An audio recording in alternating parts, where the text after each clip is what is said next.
este tema.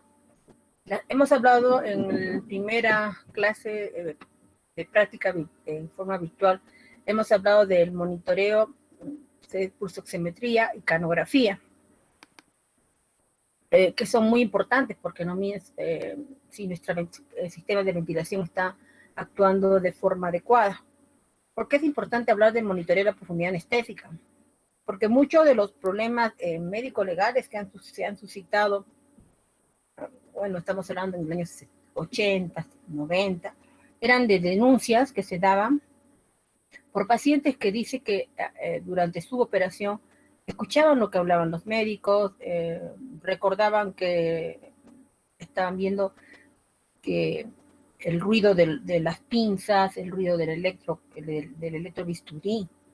Entonces, se comenzó a ver de que estas denuncias legales se debían a que no se tenía en quirófano un sistema que me podría decir exactamente en qué profundidad anestésica estaba el paciente.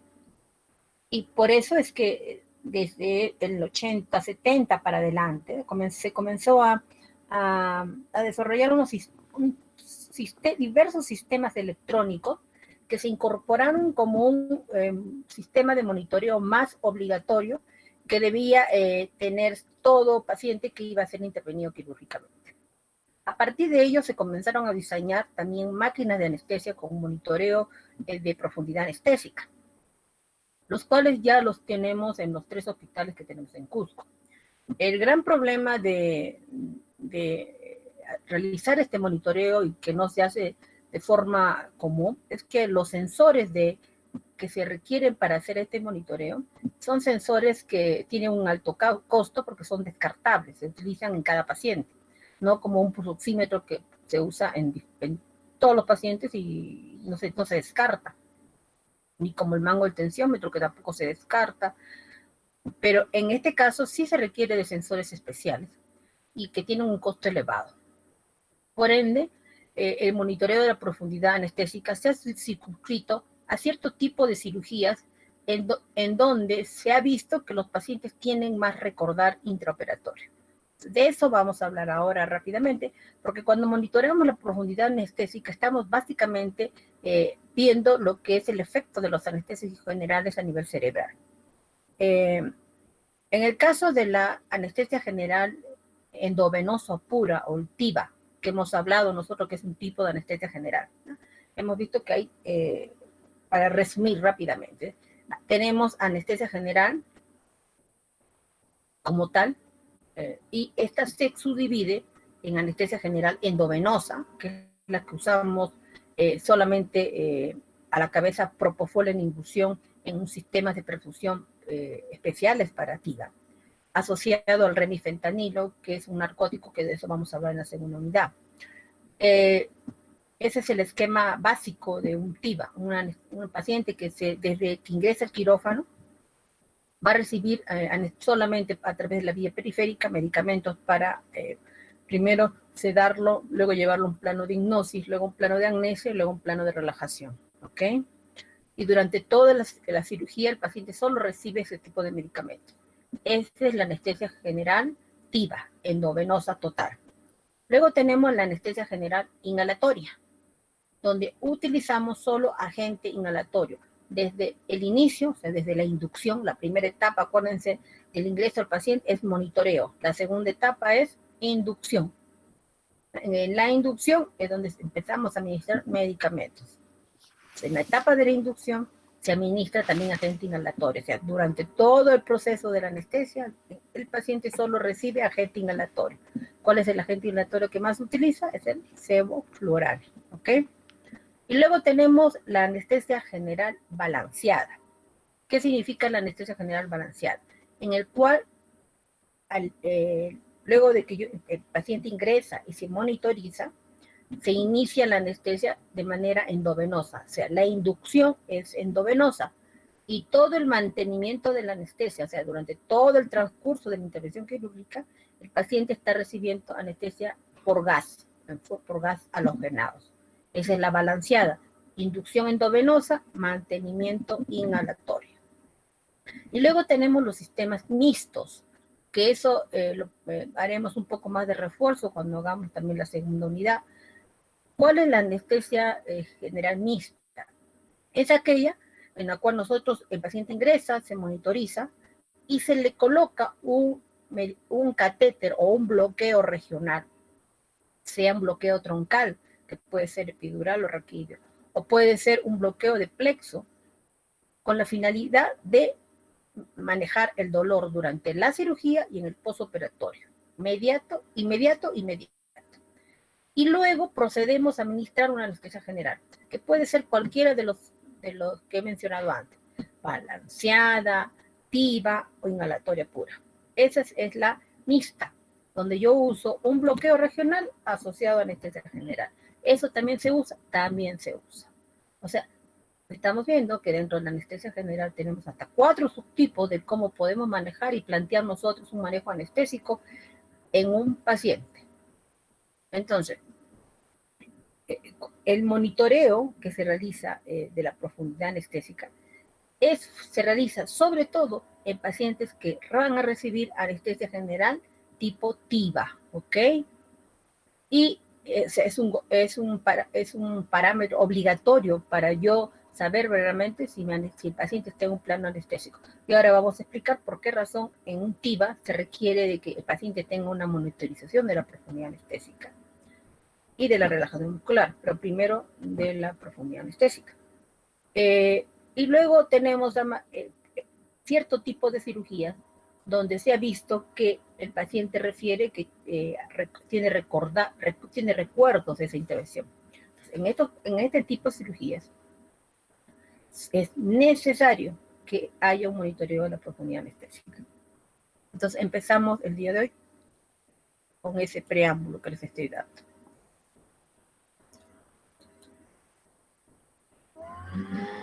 El día de hoy vamos a hablar sobre el monitoreo de la profundidad anestésica. Entonces, la anestesia tiene varios componentes a nivel neuronal, ¿no? Tenemos el componente a nivel cortical y el componente a nivel subcortical, que son los lugares donde actúan los agentes anestésicos para llevar un plano anestésico. A nivel cortical es donde se desarrolla los efectos para lograr el estado de inconsciencia y el estado de amnesia. Y es a nivel subcortical donde actúan los agentes anestésicos para el manejo del dolor, para lograr la inmovilidad y para estabilizar la respuesta autonómica de los pacientes que son sometidos a anestesia. En el año 87, como les dije, no es muy antiguo esto de la monitoreo de la profundidad anestésica, Price y Roberts comenzaron a ver que sí era necesario realizar un monitoreo de la profundidad anestésica durante todo el transoperatorio, o sea, durante todo el momento que el paciente está en el quirófano. Y que esta respuesta de la profundidad, del monitoreo de la profundidad anestésica, estaba en relación directa a la noxa quirúrgica. O sea, ¿qué tan profundo necesitas que un paciente esté en anestesia para que el paciente no responda con un estímulo simpático frente a una agresión quirúrgica, que puede ser una agresión mecánica, puede ser una agresión química, una agresión térmica o una agresión inducida por radiación, que a la larga producían lesiones celulares que son reales o que son transitorias. Y esta desencadenaba después una respuesta somática autonómica. Entonces, ¿cómo nosotros podíamos crear un sistema que me captara este tipo de estímulo, que me captara el estímulo, y de acuerdo a cómo este estímulo era manejado, se correlacionaba con la profundidad anestésica? Sabemos que existen lo que antiguamente se hablaba sobre los planos de profundidad anestésica, ¿no? Que lo vamos a ver en otra diapositiva, ¿no? Jones, miren, en el año 86, Jones y Konchesco categorizaron 4 niveles de profundidad anestésica y ellos fueron los primeros que introdujeron el término de awareness, que es el concepto de percepción intraoperatoria. Incluso existe una película que lleva ese nombre, ¿verdad? Y que está basada en hechos reales de un paciente que tuvo recordar de lo que le ocurrió durante la intervención quirúrgica. Y ellos categorizaron que habían 4 niveles de profundidad anestésica. El nivel 1, que era el paciente que tenía una percepción consciente sin amnesias, el paciente que recordaba todo y estaba consciente. El nivel 2, que era el paciente que estaba consciente pero no recordaba, percepción consciente con amnesia. El nivel 3, que era el paciente que ya no tenía una percepción consciente, era una percepción subconsciente y con amnesia. Y que el nivel 4, que el paciente no tenía ninguna percepción intraoperatoria. Cuando actualmente nosotros definimos lo que es anestesia, nosotros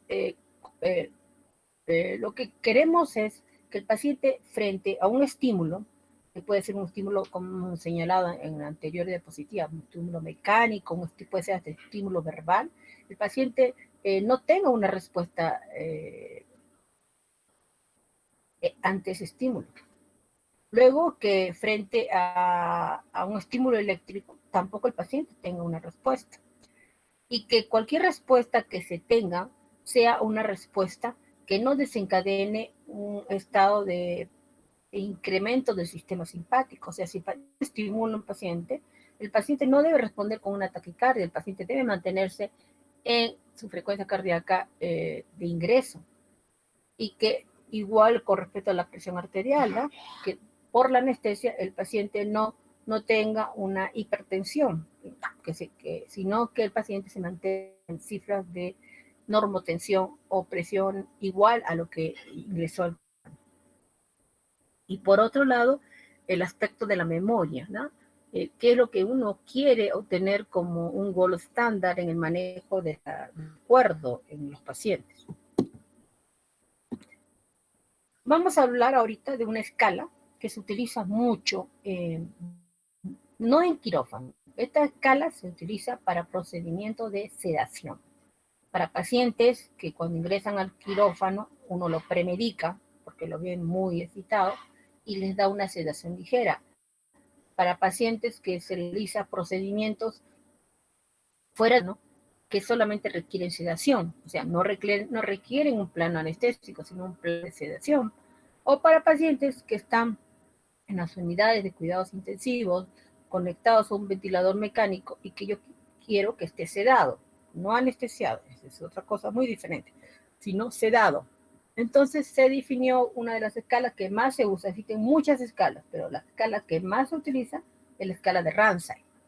La escala de Ramsay evalúa el plano de sedación de un paciente y va desde el nivel 1 hasta el nivel 6. El nivel 1 es un paciente que tiene ansiedad, que está agitado, inquieto, o sea, el paciente que está despierto. El nivel 2 es el paciente que coopera, que está orientado, que está tranquilo. El nivel 3 es el paciente que está somnoliento, que responde a estímulos verbales normales. Generalmente este es el nivel con el cual salen casi todos los pacientes que salen del quirófano. Salen somnolientos y que responden a estímulos verbales normales. Porque un paciente cuando sale del quirófano todavía tiene agente anestésico que está circulando, que está siendo metabolizado en su cuerpo. Y el paciente sale en un nivel 3, ¿no?, pero que ante un estímulo responde. El nivel 4, ¿no?, son ya cuando ya el paciente ya tiene planos de sedación más profundos. El nivel 4 es que el paciente tiene una respuesta rápida a ruidos fuertes o a la percusión leve en el entrecejo. El nivel 5, respuesta perezosa a ruidos fuertes o a la percusión leve en el entrecejo. Y el nivel 6 es la ausencia de respuesta a ruidos fuertes o a la percusión leve o en el entrecejo. Generalmente nosotros lo que necesitamos para cuando se hace un procedimiento que yo requiero sedación en un paciente, tenemos que tener al paciente entre un nivel 4 hasta un nivel 5. En el nivel 6, por lo general, hay una abolición parcial de los reflejos de protección de vía aérea. Entonces, los niveles ideales para un proceso de sedación fuera de quirófano. Por ejemplo, un paciente que va a entrar a que le hagan una endoscopía, ¿no? Un paciente que va a ir a una resonancia y que necesitemos que esté sedado para el procedimiento, los niveles óptimos de sedación se deben encontrar entre el nivel 4 y el nivel 5. ¿Cuáles son las metodologías que más están utilizando actualmente y que están acopladas a los sistemas de monitoreo que venden las casas comerciales junto a las máquinas de anestesia? Las tecnologías que más se utilizan o que más tienen difusión junto con las máquinas es el monitor BIS, cuya empresa a nivel internacional es la Covidia. Tenemos luego el monitor de entropía, que lo tienen las máquinas de anestesia de la General Electric. Tenemos el monitor Narcotrend, que es un monitor alemán, ¿verdad? Esta tecnología las tienen algunas máquinas de anestesia. Las que más se tienen actualmente son el monitor BIS y el Entropy. Nosotros tenemos, por ejemplo, en el salud, hace poco nos ha llegado una máquina nueva que tiene monitor BIS, ¿no? Y el Entropy lo tienen algunas máquinas del hospital regional, ¿no? Pero estas son las tecnologías que más están incorporadas actualmente a los paquetes que venden las empresas junto a la máquina de anestesia. Todas estas tecnologías se basan en el estudio y el monitoreo del electroencefalograma, que se combinan con un monitoreo clínico estándar, ¿no? Para ver la respuesta que tienen los pacientes a los medicamentos. Y a su vez, esto nos va a determinar la profundidad de la anestesia durante toda la cirugía. ¿Por qué les mencioné que era importante hacer este monitoreo? Porque se empezó a ver de que había muchos pacientes que denunciaban porque recordaban lo que había ocurrido durante su intervención quirúrgica. Esto se llamó el awareness o el despertar intraoperatorio. ¿Dónde se presentan más de estos casos? Por lo general es en obstetricia, aunque ustedes no lo crean, en un 0.4%, y en cirugía cardíaca, que va de 1.1 a 1.5% la incidencia. ¿Y cuáles son, por qué a qué se debería que estos pacientes tuvieran la posibilidad de recordar los eventos que ocurren durante su cirugía? Uno, porque se está dando una anestesia superficial y nosotros podemos a veces incurrir en esa falta porque nuestro paciente está hipovolémico, nuestro paciente tiene una reserva cardíaca mínima o que nosotros presumimos de una intubación difícil en el paciente. Entonces, en estos tipos de características, ¿verdad?, que pueden tener los pacientes, a veces el anestesiólogo utiliza menos cantidad del anestésico con la finalidad de preservar la vida de estos pacientes. Sin embargo, no está administrando una anestesia en la profundidad que se requiere para inhibir el estado de conciencia y la amnesia. La cirugía, como les dije, son las cirugías cardíacas, las cirugías mayores, complejas, donde el paciente tiene muchas comorbilidades, en cirugías de trauma y en cesáreas. Y uno diría, ¿por qué en las cesáreas? Estamos hablando de cesáreas en anestesia general. ¿Por qué? Porque en este tipo de cesáreas, que son de emergencia, la gran mayoría, ¿no? El anestesiólogo disminuye mucho las dosis de sus medicamentos que administra antes de la extracción del producto porque sabe que todos los medicamentos atraviesan la barrera placentaria y se tiene el temor de que estos medicamentos afecten al recién nacido. Por eso es que al usar dosis bajas no estás en un plano anestésico adecuado y el paciente tiene que recordar. Luego, en las mujeres jóvenes también se ha visto mayor demanda y en los pacientes gordos también, los obesos, ¿no? Cuando nosotros tenemos estos antecedentes de este recordar, cuando el paciente te lo manifiesta en la evaluación preoperatoria, tienes que ver si esto se asociaba al uso crónico que podían tener estos pacientes de opioides, de benzodiazepinas o el alcohol. Como hemos visto, todos estos medicamentos tienen que ver con la tolerancia, ¿no? Hemos hablado de la tolerancia y el síndrome de tolerancia y el síndrome de abstinencia que se presentan con estos tres medicamentos, ¿no? Con el alcohol, con las benzodiazepinas y con los opioides, que los vamos a ver en la clase que nos corresponde hacer de opioides. Entonces, ¿por qué debemos monitorizar la profundidad anestésica? Por evitar el riesgo de conciencia o recuperación inesperada intraoperatoria. Después, para tener una predicción más adecuada del despertar del paciente. Para tener una extubación más rápida. Para tener también un incremento en la productividad quirófano. ¿Por qué?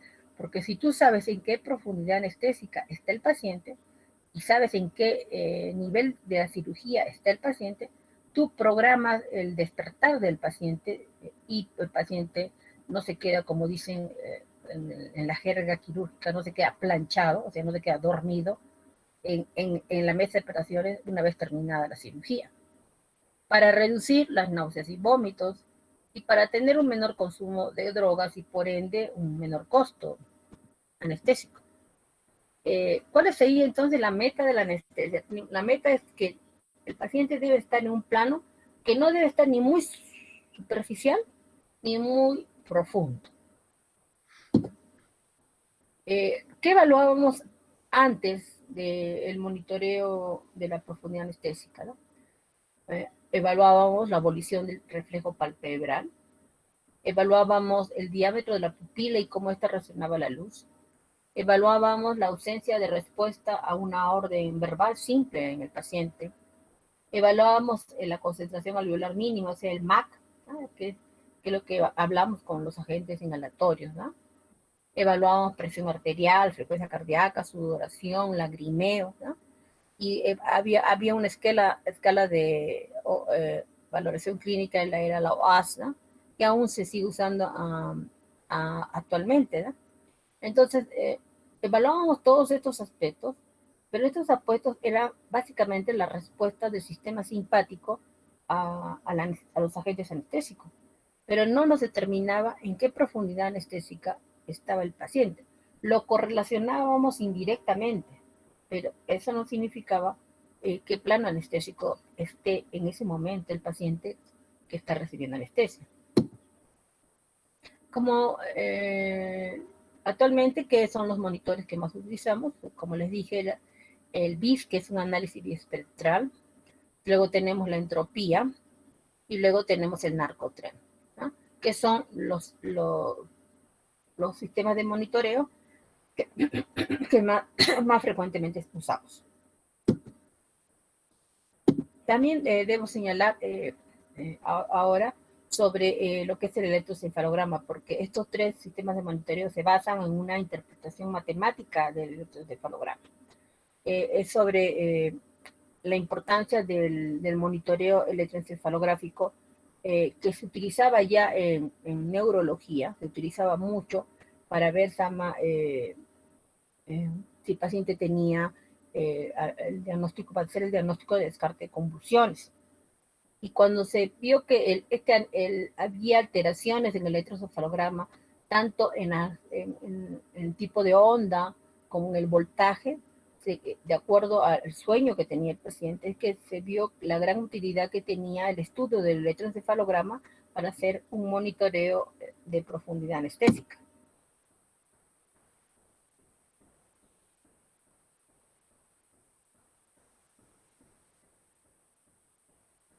La señal del electroencefalograma recobró su interés como una herramienta en el monitoreo clínico entonces, ¿no? Al verse que las características que tenía el electroencefalograma estaba en relación a la profundidad anestésica. Y con el avance de las tecnologías nuevas que se han desarrollado en el campo del procesamiento de las señales del electroencefalograma es que actualmente se pueden hacer y detectar y se pueden cuantificar la profundidad anestésica mediante este estudio. Acá tenemos un electroencefalograma normal, donde tenemos las ondas que más se aprecian, onda beta, alfa, teta y delta, con su característica voltaje que tiene cada uno de ellos. Cuando se hace un monitoreo a lo largo de toda la anestesia, ¿no? Nosotros vemos que hay cambios en el electroencefalograma. Tenemos, por ejemplo, este es a nivel, en la parte de arriba vemos lo que es el basal del paciente, ¿no? Este es el basal, o sea, el paciente cuando ingresa al quirófano, donde vemos que las ondas que más se ven son las ondas beta, ¿ok? A medida, este es en las ondas, este segundo donde dice inducción, que lo estoy marcando con el puntero, es cuando el paciente se le comienza a administrar los medicamentos para dormir, ¿ok? Y es aquí donde comienza el electroencefalograma a hacer ondas mucho más altas y de mayor voltaje, como ven ustedes. Mire, y estas son las ondas teta, que son las que vemos acá, de 4 a 7 Hz. ¿Okay? Son de menor voltaje, disculpen. Las betas son las de mayor. Este es un paciente despierto, tiene eminentemente ondas beta. Un paciente que está inducido por anestésico tiene ondas teta, de 4 a 7 Hz. Acá lo vemos, en la inducción anestésica. Y acá vemos un paciente que está en un plano donde se ve tanto ondas teta como ondas basales, ondas beta. Es un paciente que está parcialmente dormido. Entonces, a través del procesamiento, del monitoreo que se hizo del electroencefalograma durante una cirugía, se vio que un paciente que está despierto tiene, evidentemente, su electroencefalograma va a tener ondas beta, ¿no? Incluso algunos pacientes que tienen una ligera sedación, pacientes, por ejemplo, que están en un Ramsay 2-3, ¿no? El paciente que sale del quirófano, sedado, Ramsay 3. Luego tenemos las ondas alfa. Esta se ve en pacientes que están con ojos cerrados, con conciencia y anestesia superficial. Estas ondas tienen de 9 a 13 Hz. Luego tenemos las ondas teta, que se da en pacientes que están adormecidos y en el mantenimiento de la anestesia general, que tiene de 5 a 9 Hz. Y pacientes que están en un sueño profundo, con una anestesia profunda, con una función neuronal comprometida, son los pacientes que tienen predominantemente en su electroencefalograma ondas delta, que son ondas de 1 a 4 Hz. ¿No? Esto se vio cuando se hizo, como les digo, todo el estudio electroencefalográfico en un paciente que estaba en el quirófano, ¿no? Entonces, a través del estudio del electroencefalograma, nosotros también podríamos determinar la profundidad de anestesia, ¿no? Estamos viendo en la inducción cuál sería, durante el mantenimiento y en el despertar del paciente. Luego tenemos otro sistema de monitoreo de profundidad que es la entropía, ¿no? El concepto de entropía viene del concepto de desorden de un sistema, ¿no? ¿Y qué es lo que lleva cómo se explica este monitoreo, ¿no? Este es el módulo de entropía que lo ven acá, ¿no? ¿Qué hace el modelo de entropía? Describe la irregularidad, la complejidad o la predecibilidad de la señal electroencefalográfica. Dice, cuando mayor son el orden y la predecibilidad, menor es la entropía. Y cuando es mayor, la profundidad anestésica es mayor. Cuando el sistema está más ordenado, o sea, hay más orden, significa que la profundidad de la hipnosis es mayor. A mayor desorden, el paciente está despierto, ¿ok? De eso se trata esta evaluación de este sistema de monitoreo, que es la entropía. La entropía es a través de un algoritmo que calcula de la señal electroencefalográfica, nos va a determinar a través de fórmulas una escala de números que va de 0 a 100. ¿Qué evalúa este módulo de entropía? Evalúa dos valores separados. Una entropía de estado y una entropía de respuesta. La entropía de estado puede variar de 0 a 91 y corresponde a las señales con frecuencias que van desde 0,8 a 32 Hz, que refleja la actividad electroencefalográfica cortical. Mientras que la entropía de respuesta tiene una escala que va de 0 a 100 y evalúa frecuencias entre 0,8 y 47 Hz e incluye la actividad electromiográfica, o sea, los movimientos que el paciente puede hacer durante la intervención quirúrgica. La coincidencia de ambos valores indica que no existe contracción de la musculatura frontoorbitaria y se consideran valores adecuados para una anestesia general entre 40 y 60. ¿Por qué? Porque el módulo de entropía, vamos a ver ahora, tiene sus cables, como lo ven acá, los colocan a nivel de la zona de la frente, ¿no? Y calcula, como les dije, dos sistemas. La respuesta es una de ellas, la respuesta de los movimientos a nivel del frontal, y evalúa el estado, ¿no? Son dos cosas que evalúa la entropía. Valores van de 0 a 100, ¿no? Es un algoritmo que maneja este sistema. Y los valores ideales que debes tener, acá como ven vamos a tener dos resultados, y los valores ideales para anestesia van entre 40 y 60. Este es un sensor de entropía, como lo ven acá, que se conecta a un módulo de entropía.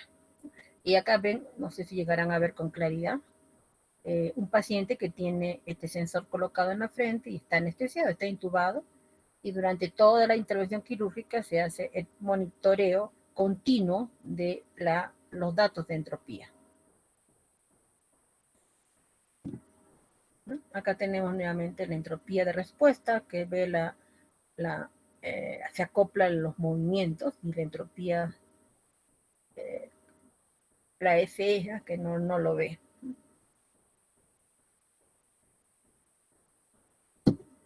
El otro monitor que se usa también, pero como les digo, acá en Cusco no lo tenemos, es el Narcotren. Este es un módulo que fue descrito por primera vez por unos alemanes, por una empresa alemana, y ellos también se basan en el electroencefalograma. El Narcotren es un equipo que detecta el efecto de los anestésicos sobre el cerebro, recoge y procesa la actividad eléctrica cerebral, convierte esta señal eléctrica a través de algoritmos matemáticos en un índice reconocible. Ha sido desarrollado en la Facultad de Medicina de la Universidad de Hannover en Alemania y ha estado disponible comercialmente durante 5 años. Y mientras tanto ha recibido la aprobación de la FDA de Estados Unidos. ¿En qué se basa? Se basa en el reconocimiento de los patrones del electroencefalograma bruto y clasifica los trazados del electroencefalograma en diferentes etapas. Desde la etapa A, cuando el paciente está despierto, a la F, cuando se aumenta la supresión de ráfagas, hasta el silencio eléctrico. Existe actualmente una versión más actual del Narcotren, que incluye un índice del Narcotren que va de 100 a despierto a 0, que es el silencio eléctrico. Como le digo, este monitor yo solamente sé que hay en algunos tipos de máquina de anestesia, pero no lo he usado, este tipo de monitor. Luego tenemos lo que es potenciales evocados, ¿no? Los potenciales evocados durante mucho tiempo fueron utilizados más por los neurólogos que por los anestesiólogos. Sin embargo, algunos aún lo siguen usando en anestesia. ¿Qué hacen los potenciales evocados? Esa es una monitorización activa de los componentes visuales, auditivos y las respuestas somatosensoriales. Los potenciales evocados auditivos, ¿no?, reflejan las respuestas de las diferentes áreas del cerebro ante estímulos auditivos, ¿no? Valoran la respuesta electrofisiológica del sistema nervioso a una estimulación eléctrica que condiciona una respuesta motora o sensitiva a nivel auditivo o a nivel visual. Y interpreta en conclusión la integridad funcional de una vía nerviosa, ¿no? Como le digo, esto más lo utilizan los neurofisiólogos, los neurólogos. Sin embargo, lo traigo a colación porque lo hemos usado en alguna que otra oportunidad en quirófano. El BIS lo que actualmente más se está utilizando, ¿no? Y el BIS es un índice bispectral. Acá tenemos el monitor BIS, ¿no?, que es de Covidien, y tenemos ahí el sensor, que lo están viendo ustedes, que se utiliza con este monitor. Es una monitorización electrofisiológica que me va a evaluar la profundidad anestésica del paciente durante una intervención quirúrgica, ¿no? Acá tenemos cómo ves la escala va de 0, que es el silencio eléctrico, a 100, que es el paciente despierto, y por lo general este monitor lo que se quiere es entre 40 y en 60 durante una intervención quirúrgica. ¿Qué evalúa el BIS, ¿no?, y cuáles son los beneficios de este monitoreo? Primero, que reducimos el consumo de anestésicos, ¿no?, porque nosotros durante toda la cirugía vamos a monitorizar, y si el paciente está en una profundidad anestésica que es menor de 40, indudablemente que nosotros vamos a reducir tanto el agente endovenoso que se esté usando o el agente inhalatorio que se esté usando con el paciente. Luego vamos a reducir el tiempo de emergencia y recuperación. Se refiere que vamos a reducir el tiempo del despertar del paciente. O sea, cuando el paciente ya va a terminar la cirugía y yo lo tengo que sacar del plano de profundidad y lo debo empezar a despertar, este tiempo se va a reducir, porque si yo monitorizo durante toda la cirugía cuál es la profundidad, yo puedo manejarlo esto más adecuadamente, ¿no?, el despertar del paciente. Lo que no ocurre cuando yo no hago una monitorización neurológica. Luego el paciente va a tener mayor satisfacción y me va a disminuir la conciencia intraoperatoria y recuerdo, lo que es el famoso awareness. El BIS se ha correlacionado con el metabolismo cerebral, ¿ok? Un paciente que está despierto, ¿no?, como vemos con el puntero, un paciente que está despierto con un BIS de 95, mire el flujo sanguíneo cerebral, o el metabolismo cerebral, cómo está presente, cómo está activo, y cómo va disminuyendo a medida que caemos en profundidad anestésica: 66 de BIS, 62 de BIS, 34 de BIS. Cifras ideales entre tener paciente es entre 40 y 60. ¿Qué no me mide el BIS? El BIS no me va a monitorizar la analgesia, ¿ok?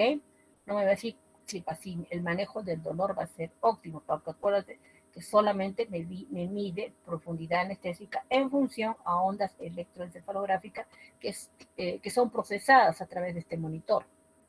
Me va a medir la actividad cortical, pero no me va a medir el estado de conciencia. Y acá tenemos, con respecto a los niveles de anestesia, y la escala del BIS, ¿no? Paciente despierto, vamos a tener ondas de baja amplitud y de ondas alta frecuencia. Esto va a ser un BIS 90. Cuando hacemos sedación, estamos hablando de un Ramsay 3, ¿no?, sedación moderada, el BIS va a ser 70. Cuando estamos en anestesia general, vamos a ver que tenemos ondas de alta amplitud, básicamente en el electroencefalograma, ¿no?, de gran amplitud y de baja frecuencia, que es el BIS 50. Cuando se da una anestesia más profunda, ven ustedes que comienzan a disminuir el tamaño de las ondas, y la frecuencia también comienza a enlentecerse, estamos en un BIS de 30. Y luego tenemos acá el electroencefalograma isoeléctrico, ¿no? Que es lo que no se quiere llegar, ¿no? Que es el BIS de 10. ¿Cuál de todos estos sería el monitor ideal para la profundidad anestésica, ¿no? Es aquel, dice, que me puede discriminar rápidamente entre el estado despierto y dormido, y que debe variar con diferentes concentraciones del fármaco anestésico. Y debe ser independiente si es que yo estoy usando agente inhalatorio o estoy usando agente endovenoso. Debe producir cambios similares con distintos agentes anestésicos, reflejar un estímulo, un balance entre los estímulos nociceptivos y la concentración del fármaco, tener una respuesta inmediata, ser no invasivo, ser fácil de usar y de interpretar y tener un precio asequible. Ojo, esto último hasta ahora no se ha logrado, porque cada uno de estos sensores, por ejemplo, un sensor de BIS en el mercado actualmente no te baja de 150 soles. Al inicio estaban mucho más caros, estaban más de 300, 400 soles, ahora han bajado, pero igualmente todavía no tiene un precio accesible para toda la población, salvo que se utilice en salud, ¿no? Donde el paciente no compra sus medicamentos ni sus sistemas de monitoreo. ¿Qué me permite, nuevamente vuelvo a recalcar, que yo monitorice? O sea, ¿en qué beneficios tengo yo? Primero, evito sobredosificación, porque se ha visto de que se necesita menor dosis para llegar a los planos que yo requiero.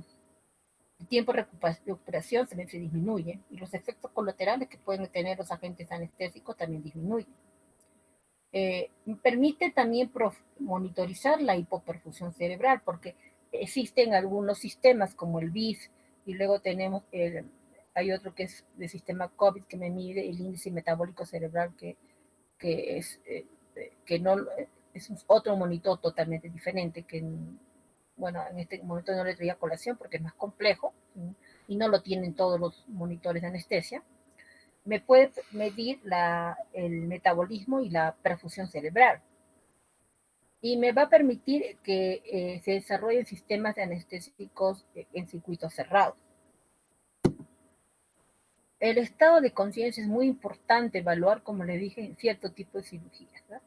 Porque son las cirugías que más han demostrado que tienen despertar intraoperatorio, cirugía cardíaca, las de trauma, las cesáreas con anestesia generales, las cirugías endoscópicas de la vía aérea, la cirugía pediátrica o la anestesia ligera.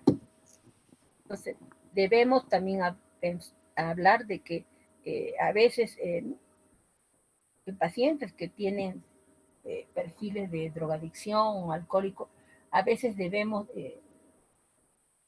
utilizar estos mecanismos de monitoreo porque nos va a determinar exactamente cuál es la dosis que yo requiero para este paciente, sobre todo cuando estos pacientes tienen el síndrome de tolerancia. Y por otro lado, también tenemos que ver que no todos los pacientes van a responder de la misma forma a una dosis de anestésico. Existe, por ejemplo, algunas características genéticas en algunos pacientes que hace que no respondan como el común de las personas. Las personas dicen de que son pelirrojas, ¿no? Los niños, ¿no? Y las mujeres que se recuperan mucho más rápido de la anestesia, ¿no? Entonces, en este tipo de población se debe indicar un monitoreo de la profundidad anestésica, como en los pacientes que tienen problemas de farmacodependencia. Luego de ahí, ¿cuáles son los pacientes que tienen más sueños durante la anestesia, ¿no? Y que no necesariamente se deban a que no estén en una profundidad anestésica adecuada, ¿no? Son sobre todo los jóvenes, y son sobre todo también después de la administración de la ketamina, ¿no? Acuérdense que la ketamina es un agente disociativo y hemos hablado de este fármaco, ¿no?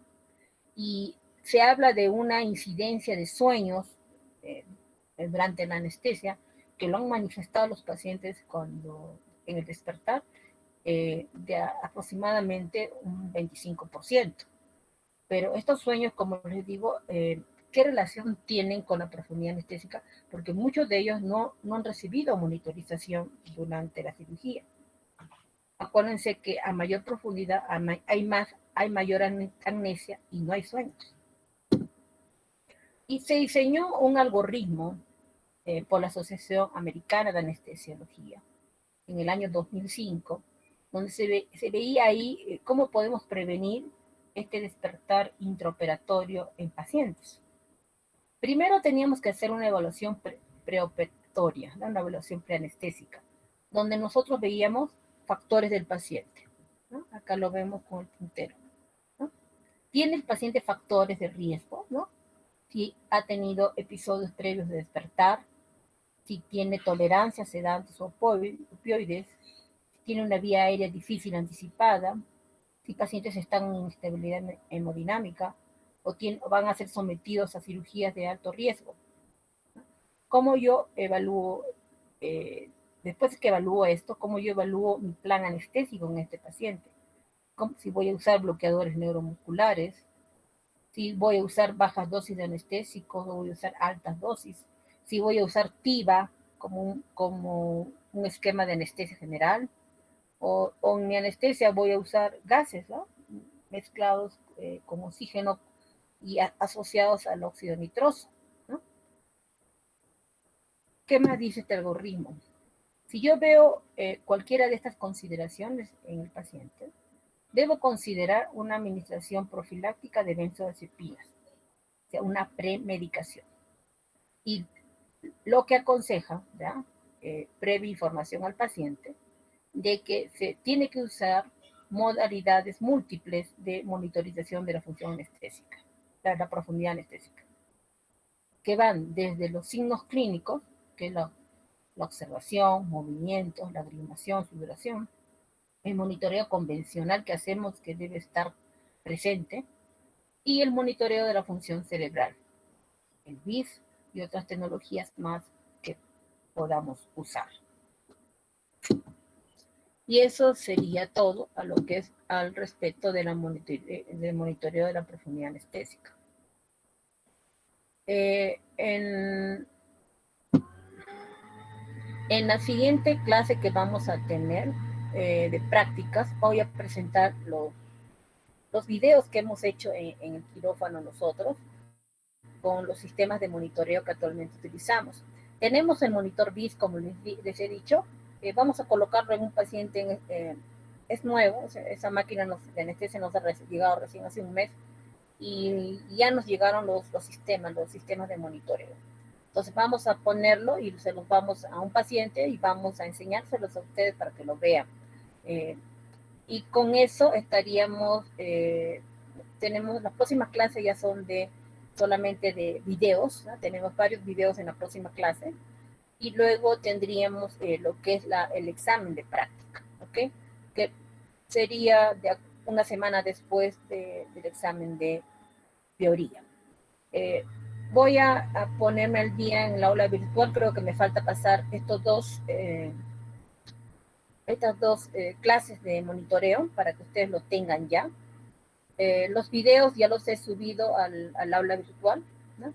Y voy a subir ahora los videos que era de la siguiente clase para que ustedes también los tengan. No sé si hay preguntas, chicos, sobre esto. Doctora, disculpe, en el caso de los pacientes que presentan episodios de psicosis al despertar, digamos, por una inducción con ketamina, ¿cuál es el manejo posterior al despertar? Por favor. Bien, ok. La ketamina, cuando se usa con un agente inductor, ya les he dicho que si se administra solo va a provocar estados disociativos, ¿verdad? Se ha visto que nosotros podemos inhibir el efecto disociativo de las benzodiazepinas, de la ketamina, usando benzodiazepina. O sea, nosotros, si tenemos un paciente que está disociado con ketamina, se le debe administrar una benzodiazepina de acción corta hasta que pase el efecto de la ketamina. La ketamina es de acción rápida. Aproximadamente en 30 minutos el efecto de la ketamina ya se eliminó. Entonces, si tú quieres que el paciente cuando despierte y has usado ketamina y el paciente tiene aún, tú aprecias que el paciente está incoherente, está hacia lo reico, el paciente que despierta de una anestesia con ketamina, despierta con nistagmus, despierta, no sé cómo describirle, despierta como si estuviera con proceso de excitación algunos, ¿ah? Entonces, ¿qué se utiliza en estos pacientes? Se les administra rápidamente una benzodiazepina. A la cabeza se administra el midazolam o puede ser el diazepam para inhibir los efectos de la ketamina y el paciente no recuerda. Acuérdense que uno de los efectos también adicionales que tiene la benzodiazepina es producir amnesia, ¿no? De esta manera se maneja. ¿Alguna otra pregunta? ¿Está comprendido por qué se debe monitorizar la función neurológica?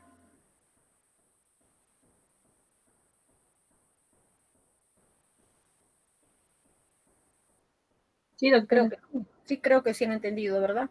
Sí, doctora. Ustedes que van a entrar al quirófano, no sé en cuánto tiempo, esperemos que el próximo año, van a ver que todos los hospitales tienen estos monitores. No lo usan, van a ver que la gran mayoría no lo usan. ¿Por qué? Por costos, chicos. En el MINSA, incluso a ellos les llegó mucho antes que a nosotros estas máquinas de anestesias nuevas con estos monitores. Están ahí colgados, no lo usan porque los sensores son muy caros, son sensores que son descartables y no están asequibles a todos los pacientes. No todos los pacientes pueden pagar. Con el CIS, en el MINSA se trató de adquirir esto, pero solamente han dado prioridad a su uso en pacientes que sí requieran, ¿no? Por ejemplo, pacientes que van a entrar a cirugía cardíaca, pacientes que van a entrar a neurocirugía, que tú requieres un monitoreo continuo de la función cerebral, o en pacientes que tienen tolerancia a medicamentos, o pacientes que son alcohólicos, ¿no? Ese tipo de pacientes sí, para evitar sobredosificación por la tolerancia que tienen estos pacientes, es que se debería, como gol estándar, hacer un monitoreo de la profundidad anestésica. Sin embargo, no lo realizamos, como le digo, por el costo que tienen estos electrodos. En el salud ya nos han llegado en esta última remesa de entrega hace un mes, ¿no? Nos han entregado una nueva máquina, solo una tenemos ahorita con un monitor BIS, ¿no? Y recién nos están entregando los electrodos, o sea, que para colocar en los pacientes, ¿no? Y esperamos empezar a usarlos ya para que ustedes vean, ¿no? Tengo varios videos de eso porque hemos tenido varios cursos sobre lo que es BIS y Entropy, ¿no? Sin embargo, como le digo, no tenemos mucha experiencia porque lastimosamente no lo manejamos frecuentemente. En el salud, en el Instituto Nacional del Corazón, el paciente que va a ser sometido a cirugía cardíaca sí o sí tiene un monitoreo de profundidad anestésica. Con respecto a TIVA, a lo que hemos hablado en las clases anteriores de la anestesia general endovenosa, que se usa la cabeza propofol, el gol estándar es que debería tener todo paciente que recibe TIVA, debe ser monitorizado con profundidad anestésica. Sin embargo, como le digo, no lo hacemos. ¿Qué miramos nosotros? Vemos frecuencia cardíaca, vemos presión arterial, vemos movimiento del paciente, vemos pupilas, ¿no? Estamos retrasados en eso de monitoreo de profundidad anestésica. Ahora, la Sociedad Americana de Anestesiología está cada vez más impulsando de que en las hojas de anestesia se tenga así como monitorizamos saturación de oxígeno, debemos monitorizar profundidad anestésica durante toda la cirugía. ¿Por qué? Porque las demandas judiciales en Estados Unidos son muy altas con respecto a que el paciente recuerda lo que ha ocurrido durante el quirófano. Entonces, ellos ya por obligación monitorizan profundidad anestésica para demostrar que el paciente en todo momento estuvo dormido, ¿no? Y que es mentira la demanda, ¿no? Porque estos sistemas guardan la información, como todo monitor, ¿no? Yo, por ejemplo, mi monitor, yo puedo pasar toda la información de la monitorización, desde su ingreso del paciente hasta la salida, lo puedo pasar en un OCB y luego, si quiero, lo imprimo o lo hago ver, ¿no? Porque ahora los sistemas de monitor son así, guardan información y entre cada paciente te dice, ¿no? ¿Guardo o doy de alta? ¿No? Te dice el mismo monitor, ¿no? Si tú quieres lo guardas, das guardar y continúas con el otro paciente. Y a veces te dice también dar de alta. Muchos nosotros damos de alta, ¿no? Porque no tenemos estas denuncias, ¿no? Pero en Estados Unidos toda esa información se guarda, porque existen demasiadas denuncias sobre despertar intraoperatorio. ¿Alguna otra pregunta más, chicos? Bueno, entonces, Doctorita, dígame, por dime. favor, Me conectaba un poquito tarde. Le comenté por el chat, ¿De doctora, qué por favor. Sí. grupo, de qué grupo eres? Ah, ¿verdad? Champi. Grupo A, sí, Champi Flores, doctora. Por favor. Champi Flores. Ok. Muchas Entonces, gracias. Francisco, Llegué un poquito Pásate tarde. como por favor, del grupo A. Champi Flores. Ah, yo voy a llamar a los que no he llamado ya, pues va para poner tardanza. A ver.